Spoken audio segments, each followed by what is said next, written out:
जय हिंद साथियों, मैं पंकज यादव। कैसे हो आप सभी? आई होप आप लोग बहुत अच्छे होंगे और अच्छे से स्टडी आप लोग कर रहे होंगे। इस वीडियो में मैं आपको बताने वाला हूं, यहां पे देख सकते हैं एनसीईआरटी क्लास 10th मैथ का चैप्टर 2 जिसका नाम है बहुपद। और इसके अंतर्गत जो हमारे पास प्रश्नावली 2.1 आता है, इसके जितने भी सारे प्रश्न हैं उन सभी को हम रापची के स्टाइल में सॉल्व करने का पूरा प्रयास करेंगे। ठीक है, यानी ये वन शॉट वीडियो होने वाला है। हालांकि अगर इस चैप्टर का यानी इस प्रश्नावली का अगर मैं क्वेश्चन सॉल्व करूं तो 2 मिनट में सॉल्व हो जाएंगे, लेकिन जो हम चैप्टर पढ़ रहे हैं बहुपद, तो बहुपद के बारे में हम जान लेंगे। तो अगर मैं आपसे पूछूं कि आखिर बहुपद हम कहते किसे हैं, है ना, बहुपद कहते किसे या बहुपद की हम पहचान कैसे करते हैं, है ना, तो मैं आपको बता दूं। देखो, बहुपद वे होते हैं जिसमें प्रत्येक चर का घात पूर्ण संख्या होते हैं, प्रत्येक चर का घात पूर्ण संख्या होते हैं। तो अब यहां पे सबसे पहले जान लेंगे चर के बारे में, है ना, उसके बाद वो सब देखेंगे चर क्या है ना। यहां पे मैंने लिखा चर, चर के बारे में जानते हैं। अब चर से आपके मन में ख्याल आया होगा सर अचर भी बता दीजिए, तो वो भी मैं बता दूंगा अचर के बारे में भी, है ना, अचर के बारे में भी बता दूंगा। ठीक है, तो सबसे पहले जानेंगे कि चर आखिर हम कहते किसे हैं।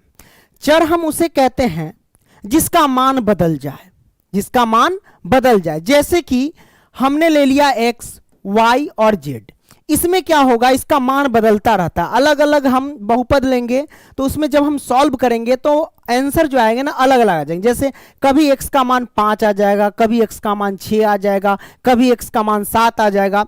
मतलब अलग अलग क्वेश्चन लेंगे, अलग अलग बहुपद लेंगे तो x का मान अलग अलग आ जाते हैं। तो इसमें चर का मान बदलता रहता है, इसलिए ये चर कहलाते हैं। जैसे y हो गया, कोई समीकरण ले लो या बहुपद ले लो तो y का वैल्यू कुछ और आ जाता है, कभी 4, कभी 5, कभी 6, तो इसका मान बदलता रहता है, उसे हम चर कहते हैं। अब बात आती है सर अचर हम किसे कहते हैं, है ना। तो अचर में क्या होता है, इसका मान नहीं बदलता रहता है। अब कहोगे जैसे अचर क्या होंगे, तो अचर जैसे मैं आपको बता दूं, जैसे 4 हो गया तो 4 को हम चारे कहेंगे, कभी 5 नहीं बोलेंगे। तो ये सब अचर हो गया, 4 हो गया, 5 हो गया, 6 हो गया, मतलब ऐसे समझ सकते हो गिनती वाली संख्या, है ना। तो वो सब क्या कहलाएंगे, अचर कहलाएंगे, क्योंकि ये सब 5 है तो 5 रहेगा, 6 नहीं कह सकते हैं, 6 है तो 7 नहीं बोलेंगे, इसको 6 बोलेंगे, तो इसका मान नहीं बदलता है। तो आपने चर और अचर के बारे में जान लिया, है ना। चर के जगह पे जैसे मैंने x ले लिया, है ना, और गुने में मान लेते हैं y के जगह पे 6 ले लिया, ठीक है, या सॉरी, चर का मान मैंने x ले लिया और अचर का मान मैंने 4, 5 कुछ भी मैंने ले लिया। जब इसको मल्टीप्लाई करेंगे तो 6x होगा, है कि नहीं। इसको हम क्या बोलते हैं, इसको हम व्यंजक बोलते हैं। जब हम चर और अचर का गुना करते हैं तो उसे हम क्या बोलते हैं, व्यंजक बोलते हैं। बीजीय व्यंजक ऐसे कह सकते हैं, बीजीय व्यंजक बोलते हैं, है ना। अच्छा, बीजीय व्यंजक बोलते हैं तो इसमें एक चीज मैं बता दूं कि जितने भी बहुपद होते हैं वो सारे के सारे क्या कहलाते हैं, वो बीजीय व्यंजक कहलाते हैं। लेकिन जितने बीजीय व्यंजक होंगे वो सारे के सारे बहुपद नहीं कहलाते हैं, है ना। जैसे कि मान लो कि 6x² + 5 मैंने ले लिया, है ना, और बराबर 0 रख दिया, तो ये क्या है, एक बहुपद है। और ये जो बहुपद है ये बीजीय व्यंजक भी है। अब कहोगे सर आपने ये भी बोला कि जो बीजीय व्यंजक होता है वो बहुपद, यानी बहुत सारे ऐसे बीजीय व्यंजक है जो बहुपद नहीं कहलाते हैं। तो आप कहोगे कैसे, जैसे कि मैंने मान लो कि 3 मान लिया, है ना, और x मैंने मान लिया और इसको रूट में डाल दिया, है ना, और +5 डाल दिया, है ना, तो ये बहुपद नहीं है।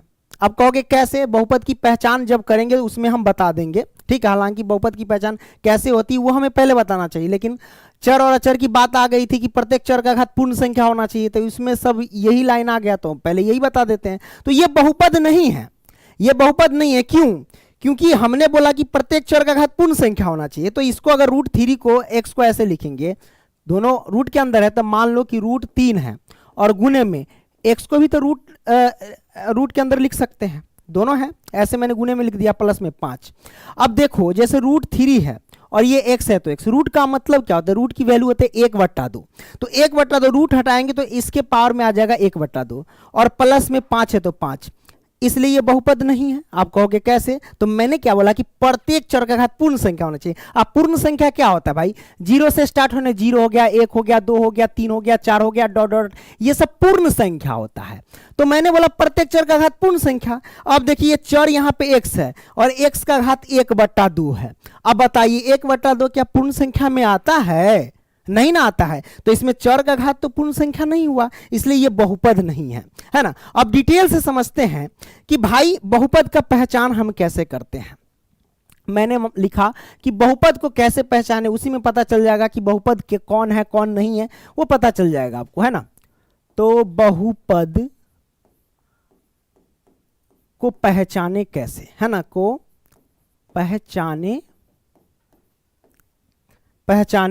कैसे, ठीक है, वो हम जानेंगे। मैंने क्या बोला कि प्रत्येक चर का घात पूर्ण संख्या होना चाहिए। चलिए अच्छी बात है।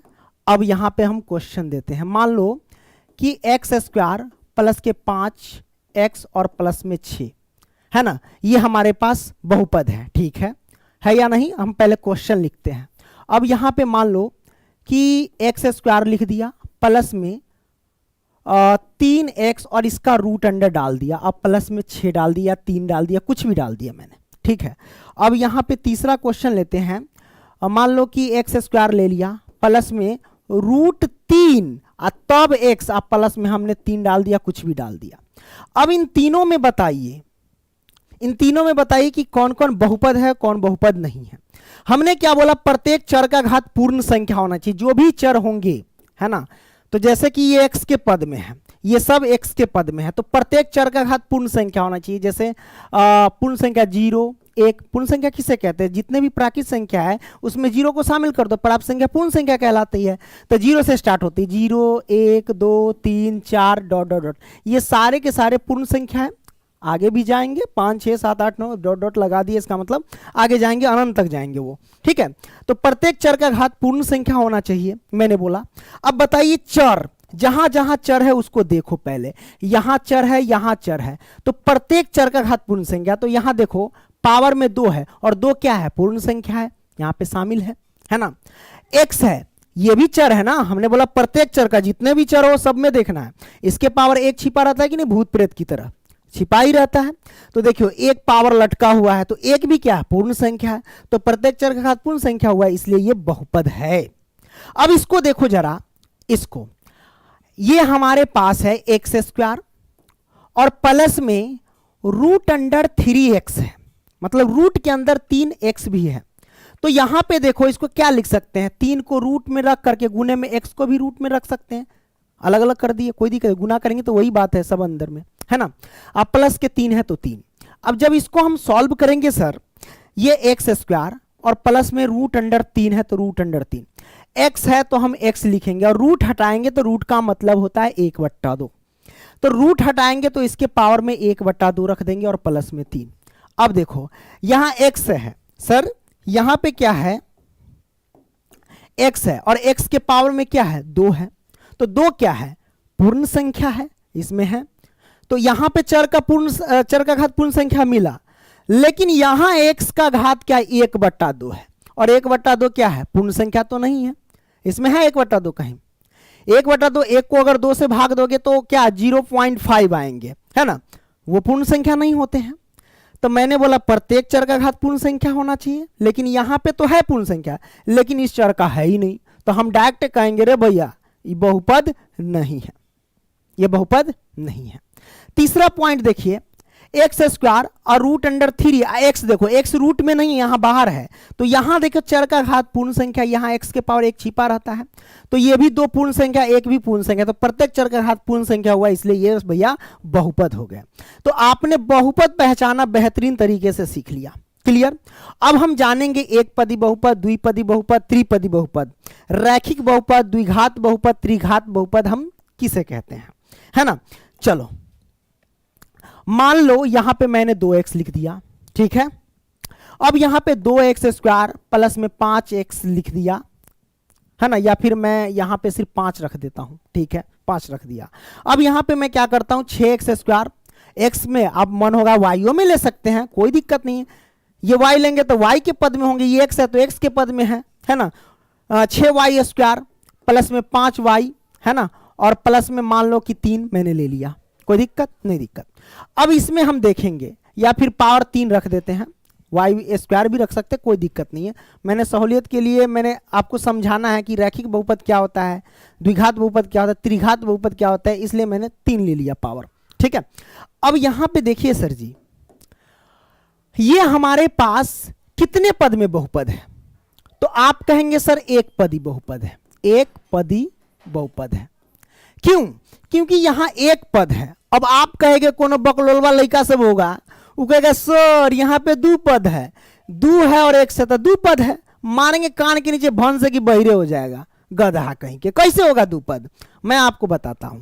पद जब भी चेंज होगा ना, बीच में प्लस और माइनस का निशान होगा तब पद अलग है। जैसे 2 माइनस x मैंने लिख दिया तो इसमें 2 पद है, या 2 प्लस x मैंने लिख दिया तो इसमें ये पद और ये पद 2 पद है। लेकिन गुना में रहेगा 2x, इस बीच में भूत प्रेत की तरह गुना छिपा रहता है, ठीक है।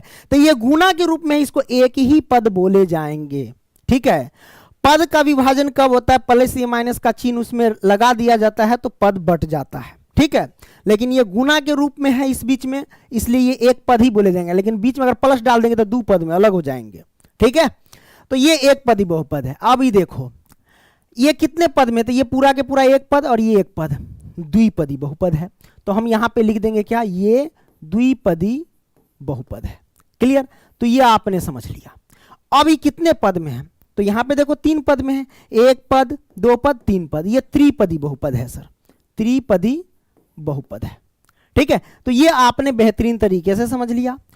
अब बात आती है कि रैखिक बहुपद किसे कहते हैं, द्विघात बहुपद किसे कहते हैं, त्रिघात बहुपद किसे कहते हैं। रे भाई, पावर में 1 लटका रहेगा तो वो रैखिक बहुपद है। जैसे कि इसके पावर में 1 है, x के पावर में 1 है, तो एक घात वाले बहुपद को क्या कहते हैं, रैखिक बहुपद कहते हैं। इसका घात 1 है, इसलिए ये रैखिक बहुपद है, रैखिक बहुपद है, ठीक है।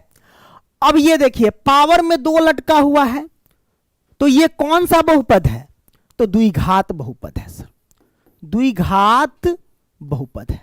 अब पावर में देखो यहां पे 3 लटका हुआ है, तो ये कौन सा बहुपद है, त्रिघात बहुपद है, त्रिघात बहुपद है। तो ये आपने समझ लिया बहुपद के बारे में। क्लियर? कि रैखिक बहुपद क्या होता है, द्विघात। अगर क्वेश्चन पूछ देगा, ऑब्जेक्टिव में पूछ दिया रहता है, बताओ रे द्विघात बहुपद का घात कितना होता है, तो रे भाई जिसका घात 2 होता है वो द्विघात बहुपद हो गया। क्लियर? त्रिघात बहुपद का घात कितना होता है, तो आप कहेंगे 3, है ना। या 3 घात वाले बहुपद को क्या कहते हैं, तो त्रिघात बहुपद। 1 घात वाले बहुपद को क्या कहते हैं, रैखिक बहुपद। तो ये सब क्वेश्चन आपको आना चाहिए। अब यहां पे एक चीज मैं आपको बता देता हूं, बच्चा फंसता रहता है कि द्विघात बहुपद में द्विघात समीकरण में कंफ्यूज होता रहता है। अब देखो, अगर मैं आपको कहूं 4x स्क्वायर प्लस में 5x अब प्लस में 6 अब बराबर में मैं 0 डाल दूं, तो ये बहुपद नहीं कहलाएंगे। अब ये क्या कहलाएंगे, ये समीकरण कहलाएंगे, द्विघात समीकरण कहलाएंगे। क्लियर? ये आपने समझ लिया। अगर मैं 0 को हटा दूं तो ये द्विघात बहुपद कहलाएंगे। अब कहोगे कैसे, तब मैं बताता हूं। रे भाई, द्विघात बहुपद का व्यापक रूप क्या होता है, तो ax स्क्वायर प्लस में bx और प्लस में c, ये व्यापक रूप होता है द्विघात बहुपद का। अगर मैं आपसे कोई पूछूं, व्यापक रूप में पता चलता है कि इस टाइप के कोई बहुपद होते हैं। इसमें a और b और c क्या होता है, a और b c जो होता है ना, अचर संख्या होता है, अचर राशि होता है। जैसे कि a के स्थान पे 4 है, b के स्थान पे 5 है और c के स्थान पे 6 है। तो ये द्विघात बहुपद के व्यापक रूप को संतुष्ट कर रहा है। अब कहोगे सर द्विघात समीकरण का व्यापक रूप क्या होता है, तो द्विघात समीकरण का व्यापक रूप होता है ax स्क्वायर प्लस में bx प्लस में c बराबर में 0, बराबर में 0 होना चाहिए। इस बात को ध्यान रखता हूं, द्विघात समीकरण कहला जाता है। लेकिन ज्यादा ये तो जान गए ना द्विघात समीकरण और द्विघात बहुपद में क्या अंतर होता है, 0 का बस अंतर होता है। ये आपने क्लियर कर लिया, कोई दिक्कत नहीं दिक्कत। चलो भाई, अच्छी बात है, आपने ये समझ लिया। अब मैं क्या समझाऊं आपको, अब डायरेक्ट क्वेश्चन पे आ जाऊं क्या? हाँ, लेकिन क्वेश्चन पे आने से पहले एग्जाम में पूछता है एक टाइप का क्वेश्चन, लिख देगा कि बहुपद दे देगा, कहेगा इस बहुपद का घात बताओ, तो अब क्या बताओगे? तो उस टाइप के जो क्वेश्चन है उसको हम सॉल्व करके बताते हैं। इसी में मैं बताता हूं, जैसे मैं आपको बोल दूं 7x के पावर 7 प्लस में x या 2x के पावर 8 और प्लस में 2x के पावर 5, बताइए इस बहुपद का घात कितना है।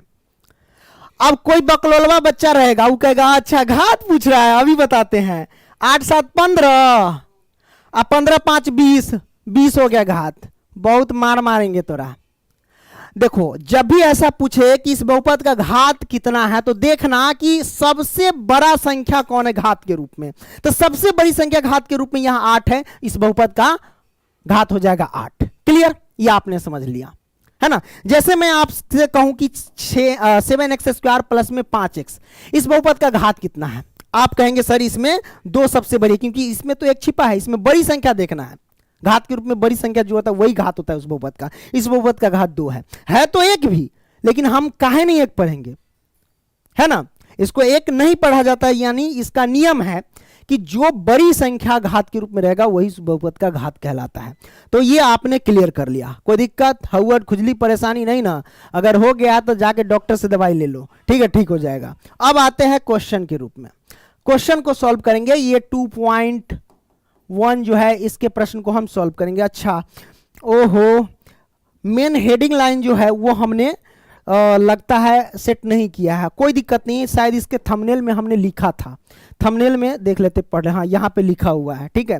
क्वेश्चन का हेडिंग लाइन क्या कहता है, किसी बहुपद p इंटू एक्स के लिए, p इंटू एक्स के लिए y बराबर p इंटू एक्स का ग्राफ नीचे आकृति 2.10, 2.10 मत पढ़ना, दशमलव के बाद संख्या को एक एक करके पढ़ते हैं। तो 2.10 में दिया है, तो प्रत्येक, तू हट रहे, तो प्रत्येक स्थिति में क्या कहता है, p इंटू एक्स के शून्यकों की संख्या ज्ञात कीजिए, ऐसा कहा जा रहा है सर, है ना, ऐसा कहा जा रहा है।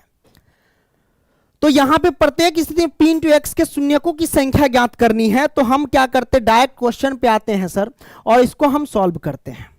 p इंटू एक्स की संख्या आपको पूछा जा रहा है। तो यहां जैसे जहां हमारे पास x अक्ष, जहां पे हमारे पास x अक्ष दिए गए हैं, उसमें देखना है कि कोई अन्य संख्या, यानी अन्य संख्या नहीं, कोई अन्य रेखा जितनी बार उसे काटेगा उतना आंसर होगा। तो इस x वाले को कोई रेखा काटिए नहीं रहा है, वो बकलोलवा ऊपर है, वो काट नहीं रहा है। इस x वाले को नहीं काट रहा है तो भाई आंसर नहीं होगा, मतलब 0। तो इसका आंसर हो जाएंगे 0, पहला का आंसर 0। कोई दिक्कत नहीं, दिक्कत। अब देखो x अक्ष में देखो कोई तीसरी रेखा कितनी बार काट रहा है, तो यहां से घुमा दो, तो यहां पे एक बार काट रहा है भैया, इसका आंसर 1 हो जाएगा। क्लियर। ये रेखा कितनी बार काट रहा है, यहां पे एक बार काटा, यहां पे एक बार काटा, यहां पे एक बार, 3 आंसर, इसका आंसर 3 हो गया। कोई दिक्कत नहीं, दिक्कत। इसका आंसर कितना होगा सर, 1 बार, यहां पे 2 बार, तो हो गया हमारे पास 2 बार आंसर। अच्छा, गलती से ये मत कर देना कि सर यहां भी तो काट रहा है, नहीं रे मेरे भाई, हमें p इंटू एक्स का मान बताना है, मतलब x अक्ष पर देखना है कोई तीसरी रेखा कितनी बार काट रहा है, उसको नहीं गिनती करेंगे, वो y वाले को काट रहा है ना। अब यहां पे देखो ये 2, इसका आंसर 2 हो जाएगा। इसका आंसर कितना, 1 बार, 2 बार, 3 बार, 4 बार इसका आंसर। लो भैया इसका 4 हो जाएंगे, लो इसका 4 आंसर। इसका कितना आंसर, 1 बार, 2 बार और ये रहा 3 बार, इसका आंसर 3 आंसर हो जाएंगे। लो ये प्रश्नावली समाप्त हुआ। मिलते हैं अगली वीडियो में, तब तक के लिए बाय नहीं, कुछ कहना है। अरे भाई अगर आपको ऑनलाइन टेस्ट देना है, क्या ऑनलाइन अगर टेस्ट देना है तो गूगल में सर्च करना pankajstudycenter.com।